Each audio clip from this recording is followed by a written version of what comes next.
হুকুমের বিরোধিতা করে মাখলুকের হুকুম মানা অনুমতি নাই, অনুমতি নাই। হযরত ইব্রাহিম আলাইহিস সালামের বাবা ওনাকে মূর্তি পূজা করতে বাধ্য করতে চাইছে, করছে না? কইছে না যে নরে তেজ্য পুত্র করে দেবো বেড়া? কোরআনের আয়াত। ইব্রাহিম আলাইহিস সালাম বলছে আমনেরে আমি ছেড়ে দিলাম। কিসের জন্য? ঈমানের জন্য। কিসের জন্য বলেন না? ওয়া ইন জাহাদাকা আলা আন তুশরিকা বি মা লাইসা লাকা বিহি ইলমুন ফালা তুতি'হুমা ওয়া সাহিবহুমা ফিদ দুনিয়া মা'রুফা।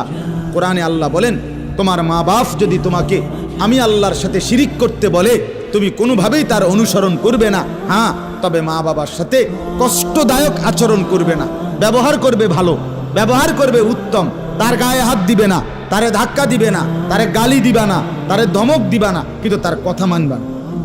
কোন কথা? আল্লাহর নাফরমানির কথা। শিরিক, কুফর, নাজায়েজ, হারাম, হারাম।